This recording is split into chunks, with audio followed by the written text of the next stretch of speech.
नमस्कार. संजीवनीमध्ये मी सुवर्णलता पाटील तुमचं स्वागत करते. खरं तर संजीवनी या वनस्पतीचा उल्लेख रामायणात झालाय, तो म्हणजे मूर्छिताला जीवन देणारी जडीबुटी म्हणून. अर्थातच जीवन देणारी ती म्हणजे संजीवनी. एखाद्याला जीवन देण्याचं काम जशी संजीवनी बूटी करते, अगदी त्याचप्रमाणे डॉक्टर्स देखील रुग्णाला नवजीवन देण्याचं काम करतात. आणि म्हणूनच डॉक्टरांची भूमिका आजच्या युगात रुग्णांसाठी संजीवनीच ठरते. मात्र भारतासारख्या प्रचंड लोकसंख्या असलेल्या देशात ग्रामीण भागात आजही प्रगत अशा सुविधांचा व सेवांचा बऱ्यापैकी अभाव आढळतो. अशा परिस्थितीतही असे अनेक डॉक्टर्स आहेत जे ग्रामीण भागात स्वतःचे हॉस्पिटल्स उभारून गरीब व सामान्य जनतेला अतिशय अल्प दरात वैद्यकीय उपचार उपलब्ध करून देतात. अशा सेवाभावी डॉक्टरांचा परिचय करून देणारी, त्यांच्या सेवांची माहिती करून देणारी आणि त्यांच्या जीवन प्रवासाची वैशिष्ट्ये उलगडणारी मालिका म्हणजेच संजीवनी.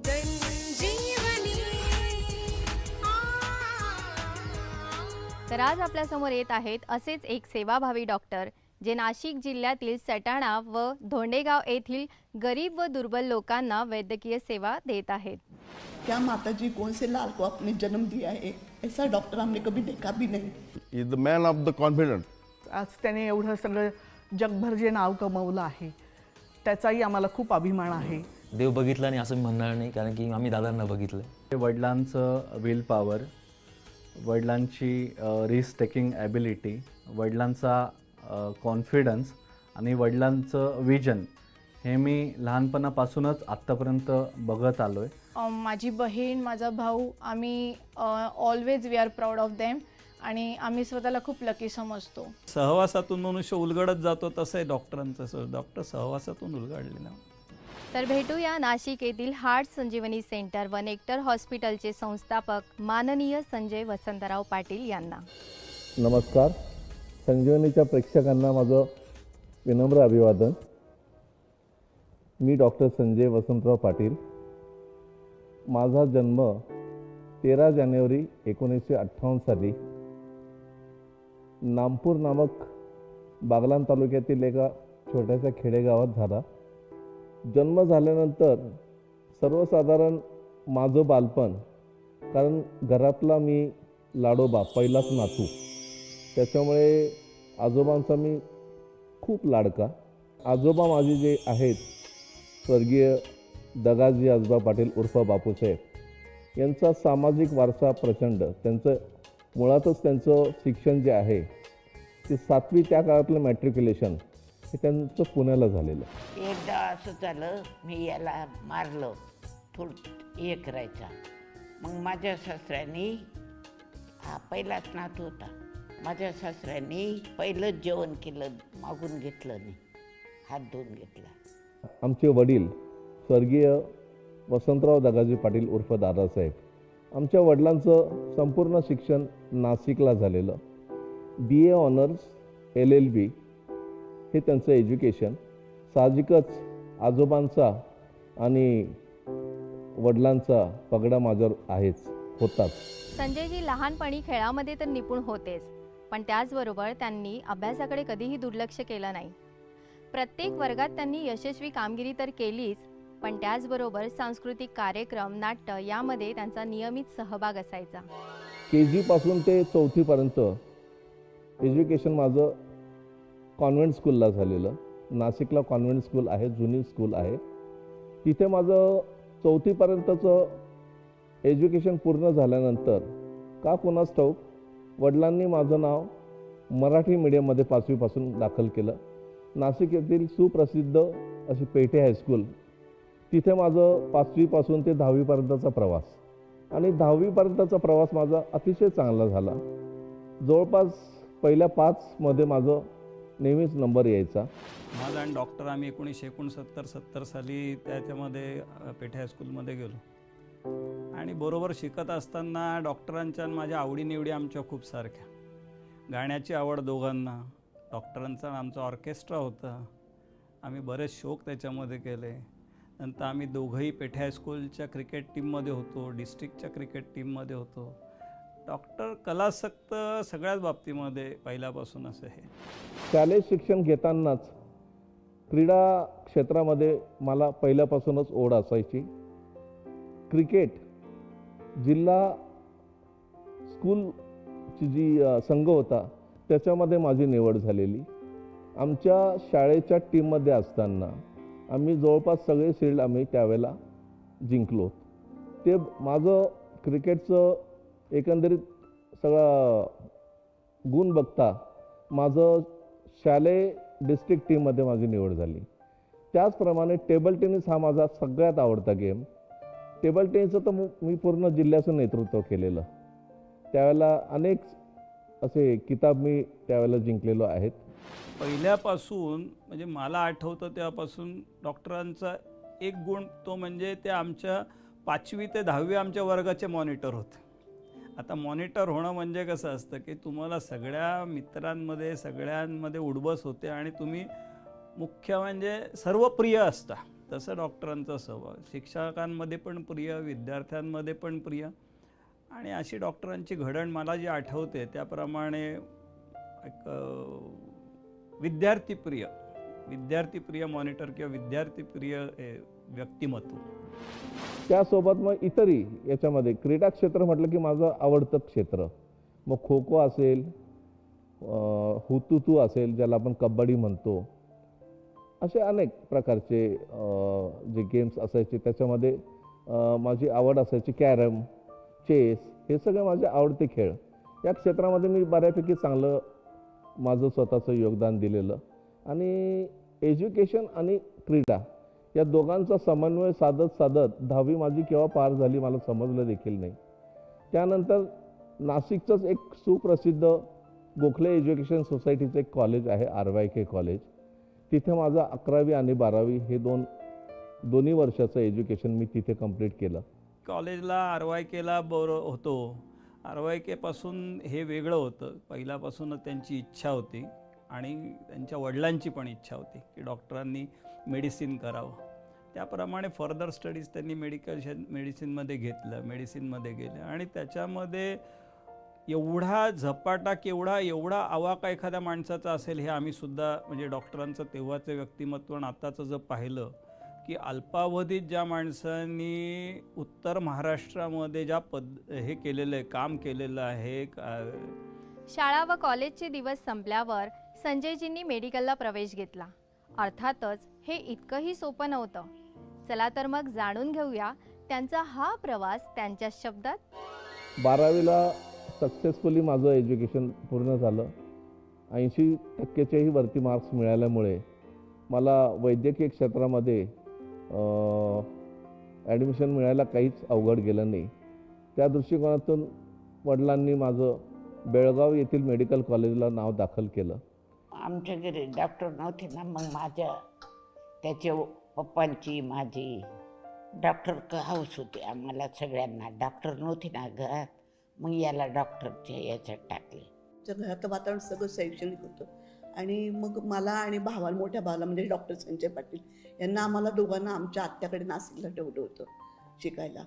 लहान होतो आम्ही 4-5 वर्षाचे. म्हणजे तिथूनच प्रवास आमचा सगळा सुरू झाला. आणि आजोबांची इच्छा होती आणि वडिलांची पण इच्छा होती की मुलांनी खूप हे शिकावं वगैरे. आणि मग त्याला वडिलांची इच्छा होती, वडिलांची आणि आईची दोघांची इच्छा होती, त्याला डॉक्टर केलं. आणि लहानपणी आम्ही एकत्र असताना मग नंतर मग आम्ही कॉलेजचं हे झाल्यानंतर तो बेळगावला गेला, मी औरंगाबादला गेले. तिथे जवळपास 4.5 ते 5 वर्षाचं एज्युकेशन मी पूर्ण केलं. त्यानंतर तिथेच जवळपास 2 ते 2.5 वर्ष इंटर्नशिप झाली. आणि खाजगी इंटर्नशिपसाठी मी मुंबई येथील वेस्ट बांद्रा येथील भाभा म्युन्सिपल हॉस्पिटलला दाखल झालो. खाजगी मला तिथे राहायची सोय नसल्या कारणामुळे मी खाजगी हॉस्पिटल निवडलं जिथे मी रात्रीचं काम करायचो आणि दिवसभर भाभा म्युन्सिपल हॉस्पिटलला चांगला अनुभव मिळावा या दृष्टिकोनातून तिथे काम करायचो. अशा दृष्टिकोनातून जवळपास 2 वर्ष मी मुंबईत इंटर्नशिपचं काम केलं. प्रचंड मेहनत घेतलेली. त्याच्यामुळे पुढच्या वैद्यकीय क्षेत्रामध्ये काम करताना मला कधीही कुठलाही त्रास झाला नाही. डायग्नोसिसमध्ये माझा हात आजपर्यंत कोणी धरला नाही. परफेक्ट डायग्नोसिस लोकांशी कसं वागायचं, पेशंटशी कसं आपण संबंध ठेवायचे, पेशंटशी कसा संवाद साधायचा, या सगळ्या गोष्टींचं मला जे काही नॉलेज मिळालं ते मुंबईला खूपच चांगलं मिळालं. संजयजींनी मनात पक्क केलं होतं की रुग्णांची मनापासून सेवा करायची असेल तर कुठल्याही एका हॉस्पिटलमध्ये डॉक्टरची नोकरी करून चालणार नाही. यासाठी स्वतःचं हॉस्पिटलच उभारलं गेलं पाहिजे. मुंबई येथील इंटर्नशिप जी 2 वर्ष मी केली प्रायव्हेटमध्ये, बाबा म्युन्सिपल हॉस्पिटल आणि प्रायव्हेट हॉस्पिटलला, संपल्यानंतर जो काही एक्सपिरियन्स मिळाला त्याच्यामुळे माझा कॉन्फिडन्स लेवल वाढली आणि असं वाटायला लागलं की आता आपण आपली स्वतःची प्रॅक्टिस सुरू करायला हरकत नाही. शिक्षण पूर्ण नाशिकला झाल्यामुळे अटॅचमेंट नाशिकशी जास्त होते आणि त्याप्रमाणे घरात वडिलांशी, आईशी किंवा फॅमिली मेंबर्सशी चर्चा केली आणि माझं मत मी प्रदर्शित केलं की आपण प्रॅक्टिस नाशिकला सुरू करावी. त्यांनी मला सपोर्ट केला. समाजसेवा हा आपला पहिल्यापासूनचा जो काही वारसा आहे त्या हिशोबाने मी स्लम एरिया निवडला, कारण स्लम एरियामध्ये बरेचसे गरजू रुग्ण असतात. त्यांना चांगल्या ठिकाणी ट्रीटमेंट देताना, उपचार घेताना पैशांची अडचण किंवा मेडिसिन वगैरे जे काही सेवा मिळते ती प्रॉपर मिळत नसल्या कारणामुळे मी स्लम एरिया निश्चित केला. शालिमारजवळ किंवा गंजमाळजवळ मला एक जागा मिळाली. ती साधारण 20x20ची होती. त्यापैकी 10x10वर मी मध्ये पार्टिशन टाकलं, बाहेर वेटिंग एरिया केला आणि 10x10च्या खोलीमध्ये माझी स्वतःची जनरल प्रॅक्टिस मी चालू केली. परंतु सगळ्यात महत्त्वाचं मला ती प्रॅक्टिस करत असताना असं जाणवलं की जो खालचा वर्ग आहे त्यांना खरोखर बाहेर प्रॉपर ट्रीटमेंट मिळत नाही, उपचार मिळत नाही. मिळाले तर त्याच्यासाठी पैसे जास्त खर्च करावे लागतात. बरं, ते रोज हातमजुरीवर असणारे लोक ते कमवून किती करतील. तो सगळा हिशोब गृहीत धरून मी सुरुवातीला जी प्रॅक्टिस सुरू केली त्यावेळेला माझी फी जी होती, विश्वास बसणार नाही, 3 रुपये कन्सल्टिंग आणि 5 रुपये विथ इंजेक्शन, असं माझं स्वतःची फीचं मी फिक्सेशन केलं आणि ट्रीटमेंट चालू केली. साधारण 5 ते 6 वर्ष मी तिथे प्रॅक्टिस सुरू केली. विश्वास बसणार नाही, पहिल्या दिवशी मला 37 पेशंट मिळालेत. तेव्हापासून हा नॉनस्टॉप प्रवास जो सुरू झाला, त्यानंतर मला इतका प्रतिसाद मिळाला त्या स्लम एरियामध्ये की अक्षरशः मला रात्री 1:30-2 वाजेपर्यंत प्रॅक्टिस करावी लागायची. 150-200 पेशंट ही तर माझी नेहमीची संख्या असायची रोजची.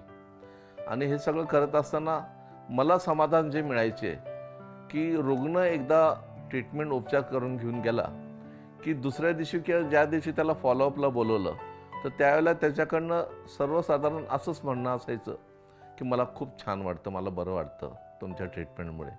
आणि त्या समाधान मला खूप चांगलं मिळत गेलं आणि माझी कॉन्फिडन्स लेवल अजून वाढत गेली. साधारण तो सगळा एरिया जो आहे एक 4 ते 5 किलोमीटरच्या आसपास असलेला एरिया, तिथून हे सगळे रुग्ण यायचेत आणि हळूहळू माउथ पब्लिसिटीच्या हिशोबाने त्या रुग्णांचे कोणी नातेवाईक असतील, मित्रपरिवार असेल, असे लांबचे रुग्णसुद्धा यायला लागलेत आणि एक चांगलं नाव झालं. आणि हे सगळं करत असताना चॅलेंजिंग बऱ्याचशा गोष्टी तिथे मिळत गेल्यात. अक्षरशः सिरियस पेशंटसुद्धा एका 10x10च्या खोलीमध्ये त्याला ज्यावेळेला उपचार मी द्यायचो, उपचार दिल्यानंतर तो त्याच्यातून जो रिकवर व्हायचा, त्या रिकव्हरीचं जे समाधान मला आणि रुग्णाला स्वतःला आणि त्याचे जे कोणी नातेवाईक असेल यांना मिळताना एक वेगळाच आनंद मिळायचा. हे सगळं करत असताना नाशिक JC सारखी एक सेवाभावी संस्था मी त्याच्यात प्रवेश केला आणि JCच्या माध्यमातून, आंतरराष्ट्रीय संस्था असल्या कारणामुळे JCच्या माध्यमातून आम्ही वेगवेगळ्या ठिकाणी कॅम्प्स घ्यायचो, इंटेरियरला कॅम्प्स घ्यायचो, तिथे जाऊन मग ह्या सगळ्या लोकांना आम्ही सेवा द्यायचो आणि त्या कॅम्प्समुळे सुद्धा माझं नाव बऱ्यापैकी दूरवर प्रसिद्ध होत गेलं आणि त्याचा फायदा मला जी काही माझी गर्दी आहे ती वाढायची. रविवार सोडला तर बाकी सुट्टी हा कधीच नसायचा, सुट्टीचा विषय कधीच नसायचा. आणि सकाळी 9ला सुरू केलेली प्रॅक्टिस दुपारी साधारण 2:30-3 वाजता भोजनासाठी थोडी सुट्टी घ्यायची, एक 15-20 मिनटं. पण त्यानंतर साधारण 5-5:30ला एकदा दवाखान्यात घुसलो की जवळजवळ रात्रीचे 2-2:30-3 तर कसे वाजायचे मला देखील समजायचं नाही. अशा पद्धतीने प्रॅक्टिस ही मी जी शहरात सुरू केली, नाशिक शहरामध्ये. आणि ईश्वर कृपेने, ईश्वराचं वरदान असेल किंवा काय असेल, माझ्या प्रत्येक उपचाराला पेशंटकडनं प्रतिसाद चांगला मिळत गेला. ते त्याच्यात रिकवर होत गेले आणि जे काही एक आत्मविश्वास जो आहे तो माझ्या मनामध्ये हळूहळू वाढत गेला. आणि अशातच माझा अचानक एक निर्णय घेतला. एवढी ओतप्रत प्रॅक्टिस असताना सुद्धा सटाण्याला आमची जी बिल्डिंग होती तिथे पोस्ट ऑफिस होतं, ते व्हॅकेट झालं. नाही म्हटलं तरी स्वतःची जागा, इमारत स्वतःची, अशा याच्यामध्ये बऱ्यापैकी गोष्टी सोपी होतील अशा दृष्टीने मी सटाण्याला शिफ्ट व्हायचा डिसिजन घेतला. त्यांनी सटाण्याला 2008ला जवळजवळ सुरू केलं प्रॅक्टिस. आणि पहिल्यापासून त्यावेळेस वडिलांना पण थोडं एवढं मोठं हे बघून वडिलांना पण थोडं होतं की याच्याकडनं एवढं होईल का. पण त्याने खूपच हुशार येतो.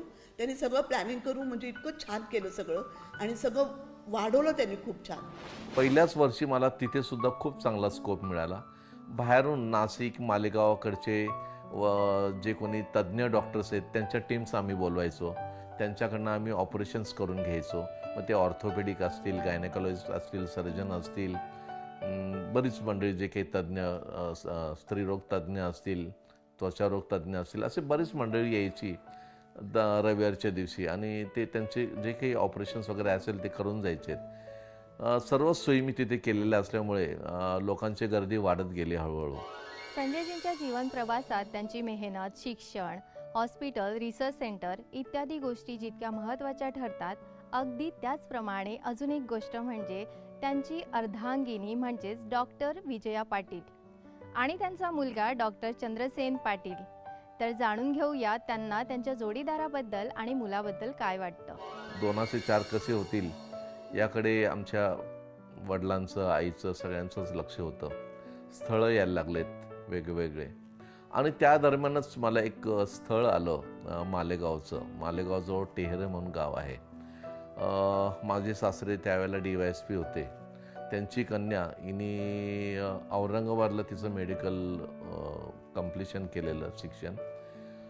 तिचं स्थळ आलं आणि बघण्याचा वगैरे कार्यक्रम झाल्यानंतर मला ते स्थळ पसंत पडलं. थोडं फोटो सेशन मला वाटलं दोघं पेरेंट्समध्ये झालं असेल आदलाबदल आणि दोघं पेरेंट्सनीच आमचं लग्न ठरवलं. आमचं दोघांचं एकमेकांचं बघणं झालं, दोघं फॅमिलीची भेट झाली आणि मग आम्ही लग्नाला दोघांनी होकार दिला. 1988 साली 28 जानेवारीला आम्ही दोघं वैवाहिक जीवनामध्ये एकमेकांचं साथीदार झालो. आम्ही सगळे एकत्र कुटुंबात राहिलेलो. माझे सासूबाई, सासरे, माझ्या नंदा, माझे दीर, आम्ही सगळेजण असं एकत्रच राहायचो. तिचं गायनेक क्षेत्र असल्यामुळे मला त्याच्यात अजून काही एक्सपान्शन करायचं होतं, ते मी केलं आणि तिला मोकळीक दिली. मी लग्न करून सासरी गेले तेव्हा पूर्ण हॉस्पिटलचा सेटअप रेडी होता. मी MD होमिओपॅथी होती. मला असं वाटलं आधी की मी फक्त होमिओपॅथी प्रॅक्टिस करेन, पण प्रत्यक्षात सटाण्यासारख्या तालुका प्लेसला मला खूप आव्हानं स्वीकारावी लागली. म्हणजे अगदी टायफॉईड, मलेरिया, त्याच्यानंतर माझी मग गायनिक प्रॅक्टिस, डिलिव्हरी करणे, सगळं म्हणजे ते एक स्त्रीरोग तज्ज्ञ म्हणून जे काही मला करावं लागलं ते मला खूप अभिमान आहे की साधारण 30 वर्ष मी पूर्ण सटाण्यामध्ये फुल फ्लेज प्रॅक्टिस केली आणि ह्यात माझ्या मिस्टरांचा मला खूप आधार मिळाला. त्यांच्या पद्धतीने त्यांचा विकास सुरू होता. मी माझ्या पद्धतीने माझ्या प्रॅक्टिसमध्ये गुंग होते आणि मीनवाईल आम्हाला 2 कन्यारत्न झाली, 1 मुलगा झाला आणि सटाणानंतर आम्ही हळूहळू मग नाशिकला स्थलांतरित झालो. पण लग्नानंतरचा हा जो काळ आहे तो थोडंसं मॅनेजमेंट, थोडंसं हे पूर्ण असं थोडं मेहनत, थोडं समर्पण, हे सगळं एकत्र करून मग हे आजचं फळ आम्हाला दिसतंय सगळं. पप्पांबद्दल बोलायचं झालं तर पप्पा माझे नेहमीच इन्स्पिरेशन आणि रोल मॉडेल राहिले आहेत आणि अजून पण आहेत. मी आत्ता ह्या मिनटाला जे काही आहे ते फक्त माझ्या वडिलांमुळे आहे. जे पूर्ण क्रेडिट आहे मी ते वडिलांना आणि माझ्या आईला देतो. स्कूलमध्ये किंवा जेव्हा मी 5वी 6वीपर्यंत होतो तेव्हा तर मला इतकं हॉस्पिटल रिलेटेड काही कळायचं नाही. मला वाटायचं की हे हॉस्पिटल जे आहे की मम्मी पप्पा काम करत आहे, पेशंट्स येत आहे, पेशंट्स बघताय. तोपर्यंत असं वाटायचं की रुटीन हॉस्पिटल आहे आणि पप्पा मम्मी त्यांचं काम करत आहे किंवा जे समाजसेवेचं काम आहे ते करत आहे. पण नंतर जसं मी बोर्डिंगला गेलो 6वी ते 10वीमध्ये, बोर्डिंगमध्ये तोपर्यंत मी काही ठरवलं नव्हतं की मला कोणती फील्ड पुढे जाऊन परस्यू करायची किंवा असं काही माझ्या मनात नव्हतं. 6वी ते 10वीमध्ये एक हे पण होतं की मी एक स्पोर्ट्स सेंटर्ड स्कूलमध्ये होतो, तर तिथे क्रिकेटमध्ये माझा जास्त कल होता आणि त्यात मल्टिपल लेवल्सला सिलेक्ट झाल्यामुळे स्टेट लेवल, नॅशनल लेवल, तर तिथे कुठेतरी इंटरेस्ट माझा जागा होत गेला. बट जेव्हा जेव्हा बोर्डिंग स्कूलमध्ये असताना जेव्हा आम्हाला समर हॉलिडेज, विंटर हॉलिडेज, ह्या हॉलिडेजमध्ये जेव्हा घरी यायला भेटायचं, तेव्हा घरी येऊन मी जेव्हा जो सेंटर जो पप्पांनी आणि मम्मीने जो उभा केलं आणि जेव्हा मी पेशंटची ट्रीटमेंट, जे काही वडील ट्रीटमेंट देत होते किंवा जो ट्रीटमेंट मागे जो काही पेशंट्सला फायदा होत होता, जे मी ते 6वी ते 10वीमध्ये जे ह्या 5-6 वर्षात मी बघत गेलो, तर हे सगळं पप्पांचं जे इन्स्पिरेशनल स्टोरी, जे पप्पांनी, जे मी आधी बघायचो की जे शून्यापासून जे हळूहळू त्यांनी डेव्हलप करत गेले, जे हॉस्पिटल जसे वाढत गेले, जसं पेशंट्सचा कल ह्या ट्रीटमेंटमध्ये वाढत गेला, तर ते एक इन्स्पिरेशन कुठेतरी मनात होतं आणि एक कुठेतरी मला तो डिसिजन चेंज झाला आणि कुठेतरी मला वाटलं की हां, मी मेडिकल फील्ड परस्यू करायला पाहिजे, जे मी माझ्या वडिलांना बघत होतो प्रॅक्टिस करताना. 1996 साली सगळं सुरळीत चालू असताना अचानक वडील वसंतराव दगाजी पाटील उर्फ दादासाहेब यांना घरी असतानाच हृदयविकाराचा अटॅक आला. सर्जरी केल्यानंतर आम्हाला असं वाटलं की आता आपण सुस्थितीत आलेलो आहेत, वडील आता या संकटातून बाहेर पडलेले आहेत. हे सगळं झालं, आम्ही डिस्चार्ज घेतला, घरी आलो. साधारण एक 8 ते 10 महिन्याचा कालावधी संपला असेल. त्या दरम्यान वडिलांना अचानक एक दिवशी पुन्हा त्रास व्हायला लागला. त्रास काय व्हायला लागला म्हणून आम्ही तिथल्या तिथे ECG वगैरे सगळं तपासलं. त्यात असं जाणवलं की काहीतरी चेंजेस दिसत आहेत. परंतु हे सगळं ऐकल्यानंतर आमचे वडील थोडेसे एक वेगळ्या विचारांचे होते. त्यांच्या वाचण्यामध्ये एक आर्टिकल आलेलं होतं. त्या आर्टिकलच्या अनुभवातून त्यांनी बँगलोरचे डॉक्टर रत्ना आल्वा यांचं एक युनिट आहे, जिथे त्यांनी एक उपचार पद्धतीची माध्यमातून त्यांनी उपचार घेतलेत आणि समव त्या संकटातून ते बाहेर पडलेत. म्हणतात ना, वाईटातून चांगलं घडतं, तसंच माझ्या बाबतीतसुद्धा घडलं. वडिलांनी बँगलोर येथील जी काही ट्रीटमेंट घेतली, त्या ट्रीटमेंटमध्ये मला एक नवीन थेरपी सापडली आणि हीच माझ्या वैद्यकीय क्षेत्रामध्ये एक वेगळं वळण देणारं घटना ठरली. नमस्कार. संजीवनी मालिकेमध्ये तुम्हा सर्वांचं मी पुन्हा एकदा स्वागत करते. मागील आठवड्यात आपण पाहिलं डॉक्टर संजय वसंतराव पाटील या यशस्वी डॉक्टरांचा जीवन प्रवास आणि आता बघूया त्याचा उत्तरार्ध.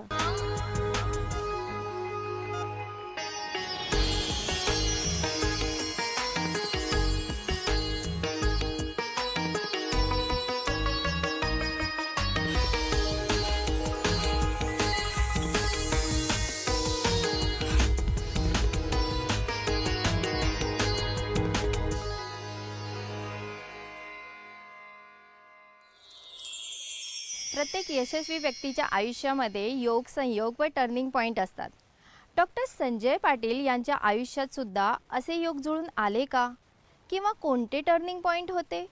1996 साली वडिलांना हार्ट अटॅक आला आणि तोच माझा टर्निंग पॉईंट या क्षेत्रामध्ये झालेला आहे, हृदयाच्या.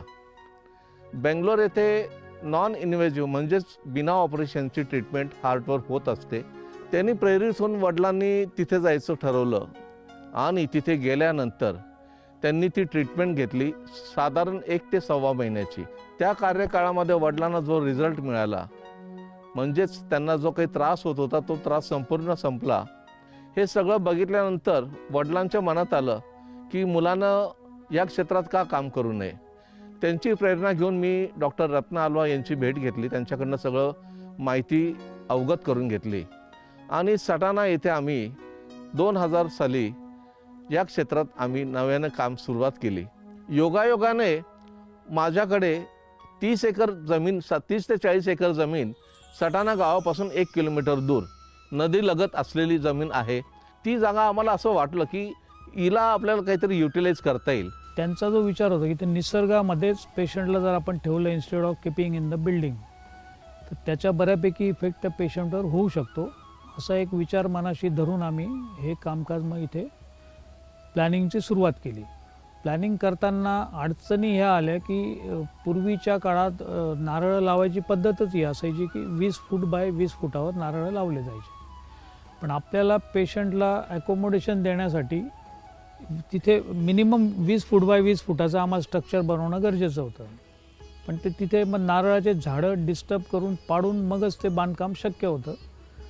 पण डॉक्टरांची अट अशी होती की नारळाचे किंवा कोणत्याही जे चिकू आंबा वगैरे भरपूर झाडं आहेत तिथे, त्यांना हात न लावता आपल्याला हे सगळं काम पूर्ण करायचं आहे. मग आम्ही ते अवेलेबल असलेल्या 20 फूट बाय 20 फुटावरच्या नारळांच्या झाडामध्येच क्रॉस प्लॅनिंग केलं. त्यानुसार कॉटेजेस बसवले. हे सगळं करत असताना एकही नारळाच्या झाडाला किंवा कोणत्याही झाडाला हात न लावता उरलेल्या ज्या अवेलेबल असलेल्या जागेत आपण प्लॅनिंग करून हे काम पूर्ण केलेलं आहे. हार्ट संजीवनी सेंटर निसर्गधाम असं त्याचं नामांतर झालं. इथे डॉक्टर त्यावेळेचे दौलतराव आहेर हे आरोग्यमंत्री होते, त्यांच्या शुभ हस्ते आणि माझे लाडके गुरु बिंदुमाधव जोशी या दोघांच्या संयुक्त विद्यमाने आम्ही इथे उद्घाटन करून याचं कार्य सुरू केलं 2008 साली. मग त्यांनी दोघांनी मिळून हा एरिया जो डेव्हलप केला, हा सगळं क्रेडिट गोज टू मराठे. त्यांनी डेव्हलप केला ह्यांच्या सजेशनमुळं. आणि नंतर मी इतकी जोरात प्रॅक्टिस चालली की त्याला काही लिमिटच नव्हतं. म्हणजे लोक अक्षरशः पाय पडायचे, म्हणजे ऑल ओव्हर इंडिया लोक यायचे, झारखंड, नागपूर, इकडनं तिकडनं. माउथ पब्लिसिटीच्या माध्यमातून आमच्याकडे येणारा जो पेशंटांचा जो ओघ आहे तो वाढतच गेला. आणि एक दिवस असं आला की गावातलं आणि इथलं हे दोन्ही युनिट आमचे फुल व्हायला लागलेत. काश्मीर टू कन्याकुमारी सगळीकडनं पेशंटचा ओघ अजूनही अद्यापर्यंत चालू आहे. 2018 साली आम्ही नाशिकला शिफ्ट झालो, कारण नाशिकला शिफ्ट होताना आम्हाला हेच वाटलं की कुठेतरी आता एक्सटेन्शन जास्त वाढलं पाहिजे, ही जागा आम्हाला अपुरी पडायला लागली. डॉक्टरांच्या मनात वेगवेगळ्या आयडिया तेव्हा पण होत्याच की नाशिकला गेल्यानंतर आपण सटाण्यासारखं न करता आपण अजून काय काय नवीन आणू शकतो आणि कसं आपण स्वतःला आपल्या हॉस्पिटलला नवीन नवीन अजून उपकरणं आणू किंवा मशिनरी आणू आणि कसा सेटअप उभारू, या बाबतीत त्यांचं 2-3 वर्ष नियोजन चाललं. डॉक्टर संजय पाटील यांनी हार्ट संजीवनी सेंटरची उभारणी ग्रामीण भागातच का केली? हार्ट संजीवनी सेंटर धोंडेगाव नाशिकची संकल्पना त्यांना कशी बरं सुचली? पूर्वी एक 5 एकरची टेकडी आम्ही धोंडेगाव नामक नाशिकपासून साधारण 25 किलोमीटर दूर इथे एक टेकडी घेतलेली होती.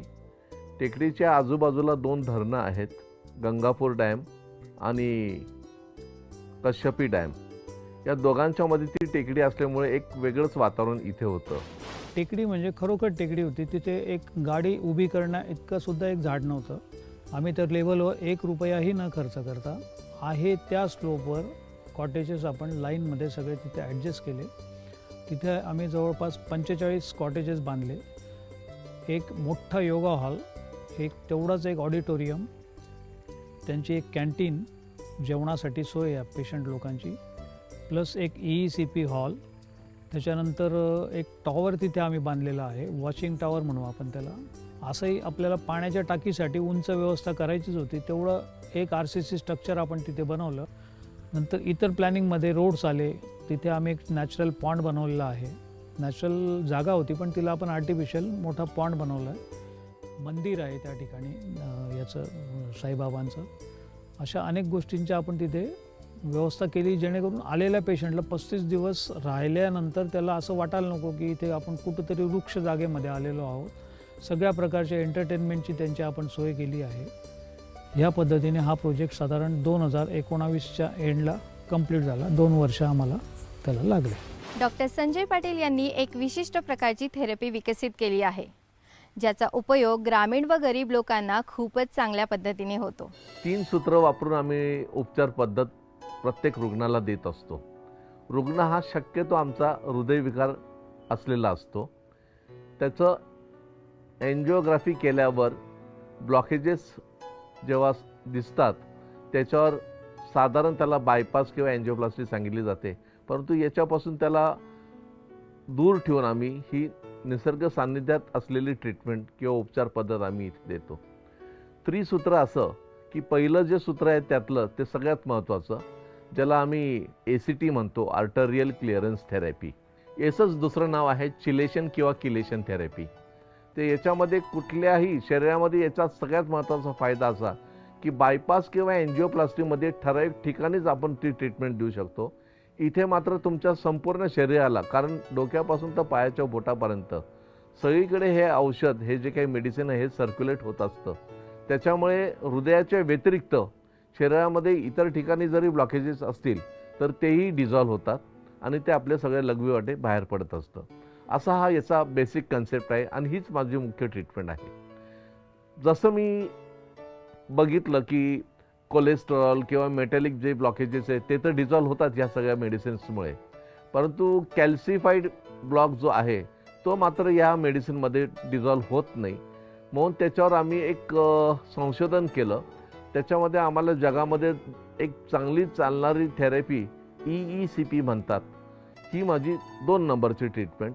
याचं enhance external counter pulsation therapy म्हणतात. याच्यामध्ये संपूर्ण मेकॅनिकल वर्किंग होत असतं. मशीनद्वारा एक प्रेशर आम्ही पेशंटच्या शरीरामध्ये सोडतो. हजारो प्रकारचे मायक्रोवेसल्स असतात, त्याला आम्ही ते ॲक्टिवेट करतो या मशीनच्या प्रेशरनी, आणि ते ॲक्टिवेट झाल्यानंतर संपूर्ण हृदयाला मोठ्या प्रमाणात रक्तप्रवाह सुरू होतो. या 2 गोष्टी आमच्या ट्रीटमेंटमध्ये सगळ्यात प्राथमिक आणि महत्त्वाच्या आहेत. या 2 ट्रीटमेंट जर व्यवस्थित दिल्या गेल्या तर रुग्ण 100% याच्यातून आपल्या आजारातून मुक्त होऊ शकतो. हार्टला जे पुरेसं वातावरण पाहिजे हार्ट मजबूत करण्याच्या दृष्टीने, तर ते इथं पुरेसं सगळ्या प्रमाणात मिळतं. इथले व्यक्ती चांगले आहे, इथलं वातावरण चांगलं आहे. दुसरी गोष्ट, इथं मेसचं जेवण चांगलं आहे. माझं या ठिकाणी येऊन वजनसुद्धा कमी झालं आहे, ज्याचं की मला वजन कमी करण्यासाठी मी सतत प्रयत्न करत होतो, पण वजनसुद्धा माझं कमी झालं आहे आणि मला 100% फरक पडल्याचं जाणवतं. दुसरं सूत्र आम्ही मुद्दाम याच्यात निवडलेलं आहे, याच्यात ॲडिशन केलेलं आहे, ज्याचं डायरेक्ट जरी त्याचं कनेक्शन नसेल पण त्याचा रोल मात्र नक्कीच त्याच्यामध्ये आहे. उदाहरणार्थ योगा मेडिटेशन. योगा मेडिटेशनमध्ये आम्ही मेडिटेशन हे आपल्या ब्रेनसाठी, म्हणजे आपलं जो मेंदू आहे त्याला सर्वसामान्यपणे त्याला स्थिर करण्यासाठी वापरतो. शरीरात असलेले जे काही विषद्रव्य आहेत ज्याला आम्ही टॉक्झिन्स म्हणतो, हे सगळे टॉक्झिन्स बाहेर काढण्यासाठी आम्ही आयुर्वेदिक उपचार पद्धत आम्ही याच्यामध्ये दिली जाते पेशंटांना. त्यासोबत आम्ही फिजिओथेरपीचा कल्पकतेने वापर केलेला आहे. आणि सगळ्यात महत्त्वाचं, लाईफस्टाईल आपली कशी असली पाहिजे यासाठी मी इथे एक प्रोटोकॉल बनवलेला आहे. पहाटे 5 पासून तर रात्री 10 पर्यंत आम्ही रुग्णांकडनं काही ना काही ॲक्टिव्हिटीज करून घेत असतो, जेणेकरून त्यांची जी शरीराची जी क्षमता आहे ती काम करण्याची वाढवतो. सन 2016 में मेरा कजिन ब्रदर यहाँ पे इलाज करवाने के लिए आया था और वो अब पूरी तरीके से स्वस्थ है. उसी के द्वारा मुझे डॉक्टर पाटिल सर का मालूम हुआ था. जब मुझे प्रॉब्लम हुई तो मैं डायरेक्ट संजय पाटिल सर से कांटेक्ट किया और यहाँ पर आकर मैं एडमिट हुआ और मेरा इलाज विगत 15 दिन पूर्व से चल रहा है और मैं आज पूरी तरह स्वस्थ महसूस कर रहा हूँ.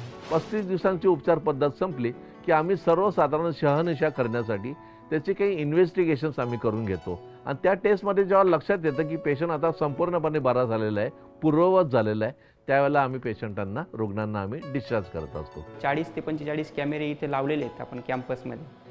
सगळे ऑपरेट करण्याचं काम कंट्रोल रूममध्येच होते. कंट्रोल रूममध्ये सगळ्यात महत्त्वाचं डिपार्टमेंट म्हणजे इमर्जन्सी पेशंटला काही त्रास झाला तर आधी 100 नंबरला कॉल येतो. याच्यावर कॉल आला तर तो आम्हाला समजतो की कुठल्या रूममधनं आला, तर त्या पद्धतीने आम्ही लगेच डॉक्टरांना, नर्सिंग स्टाफला लगेच इमिडिएटली कळवतो आणि 1 मिनिटाच्या आतमध्ये त्या रूममध्ये आम्ही डॉक्टरांना पोहोचवण्याचा प्रयत्न करतो.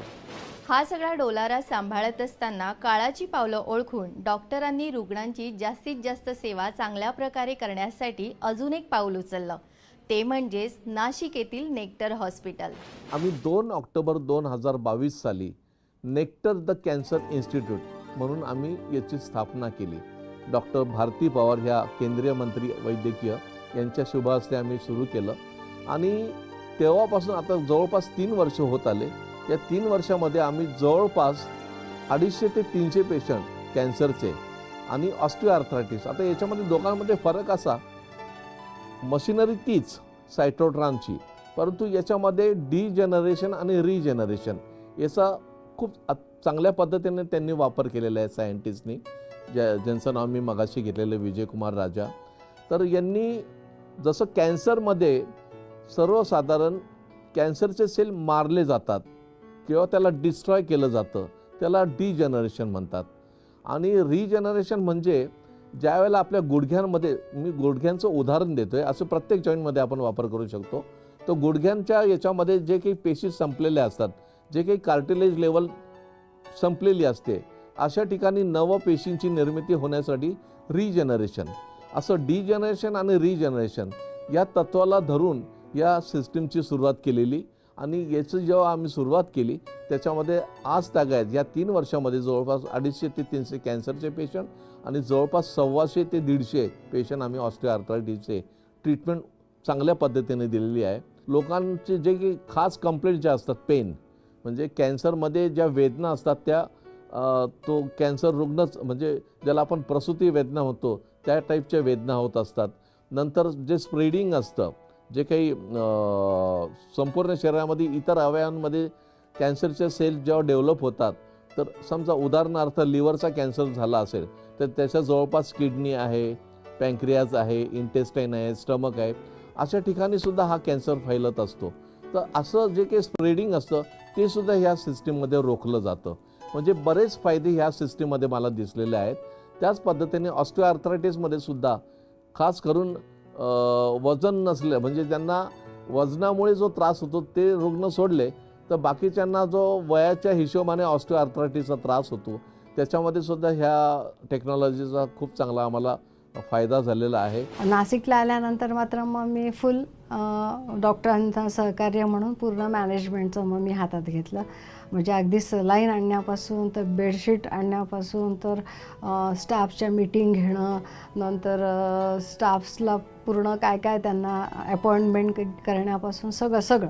आता जवळजवळ 10-1 वर्ष झाली मी 3 हॉस्पिटल मी मॅनेज करते आणि जेवढं माझ्याच्याने होईल तेवढा मी त्यांना सपोर्ट करत असते.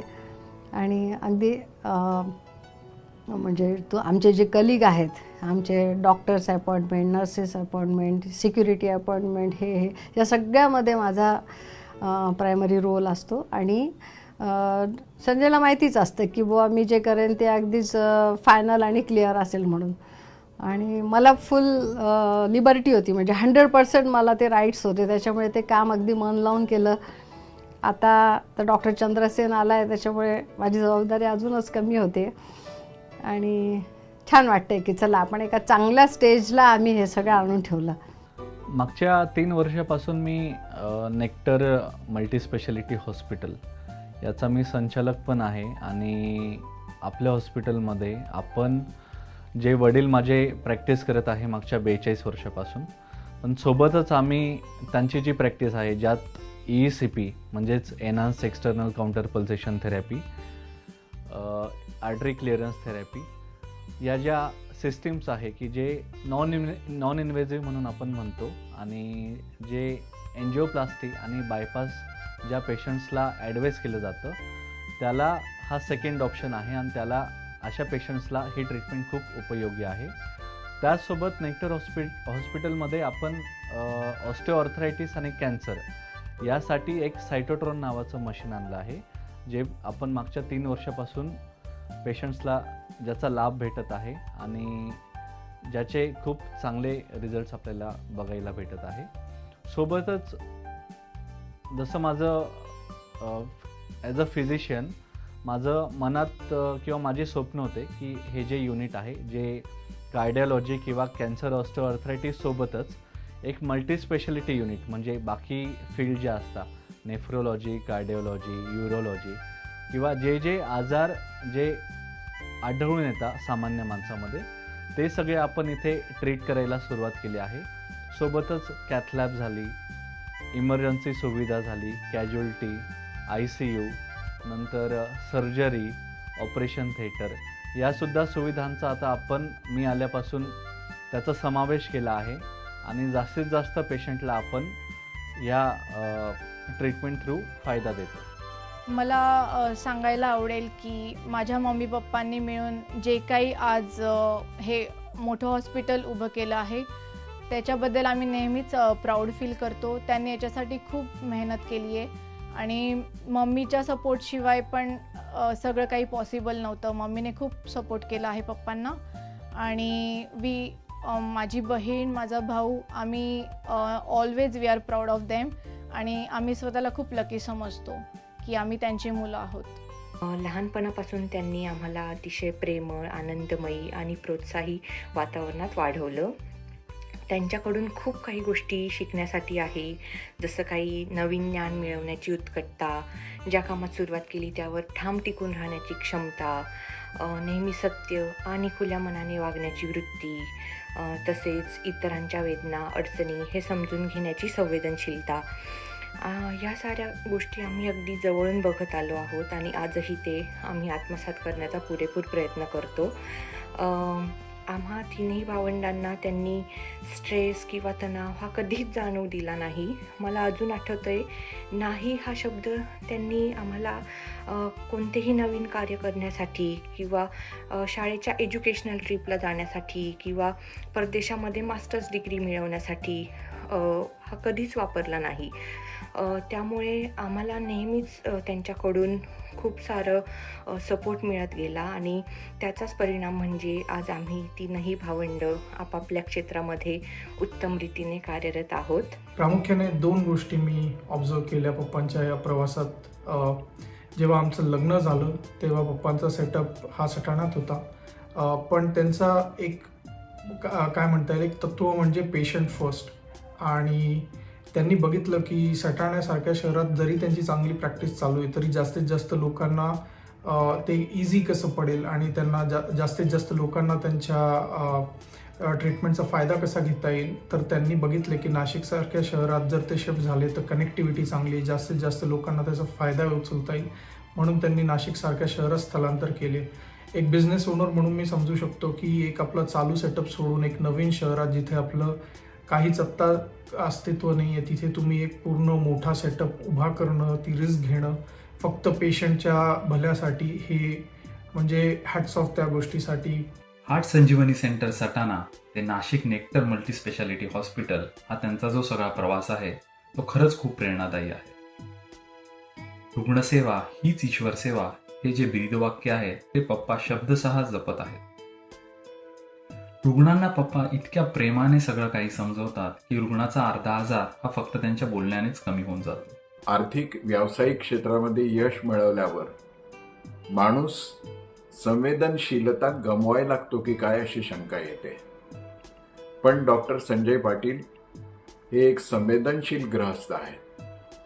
केवळ संवेदना कुटुंबीय आणि आप्तस्वकीयांपुरती नाही तर समाजातल्या प्रत्येक घटकांविषयी त्यांना आपुलकीची भावना वाटते आणि आज केवळ महाराष्ट्रातल्याच नाही तर महाराष्ट्राच्या बाहेरच्या अनेक राज्यातून त्यांच्याकडून येणारे रुग्ण त्यांच्या परिवारातलेच बनून जातात. हे त्याचं लक्षण आहे की ते संवेदनशील आहे. माझा मुलगा डॉक्टर विशाल आहे, तो पण MD मेडिसिन आहे, त्याला पण त्यांनी खूप मदत केली. म्हणजे त्यांनी जेव्हा नगरमध्ये आला ते प्रॅक्टिस सुरू करायला तेव्हा त्याला मशीन घेऊन दिली, इकोची मशीन दिली. आज तो is doing well in Ahmednagar and this credit goes to doctor Sanjay Patil. Dhanvantari म्हणतो ना तसं आहे त्यांचं, धन्वंतरी आहे.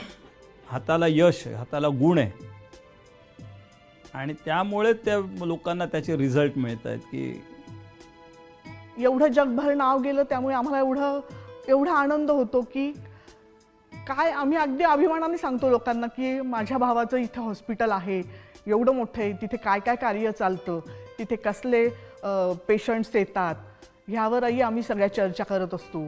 कित्येक असे पेशंट आम्ही बघितलेले आहेत की ज्यांना दादांनी जीवनदान दिले. म्हणजे असे लोक आहेत, बरेच लोक येतात, खूप लांबून लांबून येतात आणि अक्षरशः रडतात की तुम्ही आमच्यासाठी देव आहेत. म्हणून मी असं नक्की मला असं म्हणावंसं वाटतं की देव नाही, देव बघितला नाही असं मी म्हणणार नाही, कारण की आम्ही दादांना बघितलं. तुमची आई तिथे हॉस्पिटल यायची ते भेटायला, तर त्यावेळेस म्हणजे यायची आई, तर त्यावेळेस सगळे पेशंट आई बसलेली हात असायची टाकायची आणि आईच्या जवळ सगळे येऊन आईला सगळे म्हणायचे क्या माताजी कौन से लाल को आपने जन्म दिया है, ऐसा डॉक्टर हमने कभी देखा भी नाही. तर तोवर आईला इतका आनंद व्हायचा की माझ्या मुलाला मी कसं हे केलं. आईचा ऊर भरून यायचा आमच्या आईचा. हे जे आशीर्वाद आम्हाला मिळतात पेशंट्सचे वगैरे आणि जे पूर्ण जे परिवारांच्या ज्या सदिच्छा आमच्या पाठीशी आहेत, त्यामुळेच आम्ही हे अचीव करू शकलो असं मलाही वाटतं. गेल्या 42-43 वर्षापासून ह्या फील्डमध्ये काम करत असताना जो काही एक समाधान मला मिळालं, विशेषतः heart Sanjeevani centre and multi medical research ग्रुपद्वारे हृदयरुग्णांना आम्ही सेवा देत आलेलो आहेत. त्याचप्रमाणे गेल्या 3 वर्षापासून नेक्टर द कॅन्सर इन्स्टिट्यूटमध्ये कॅन्सरचे रुग्ण आणि ऑस्टिओआर्थरायटिसचे रुग्ण यांना आम्ही जे काही सेवा देत आलेलो आहे. पुढचा मानस असा आहे की वेगवेगळ्या ठिकाणी रिसर्च सेंटर सुरू करायचे आणि भारतातील सर्वसाधारण लोकांपर्यंत ही उपचार पद्धत कशी पोचवता येईल याकडे आमचं विशेष लक्ष राहणार आहे. त्या दृष्टिकोनातून आम्ही आमचं टीमवर्क जे आहे ते जास्तीत जास्त लोकांपर्यंत पोहोचवण्यासाठी आमचा प्रयत्न अविरत चालू राहणार आहे. तर हा होता डॉक्टर संजय पाटील यांचा जीवन प्रवास.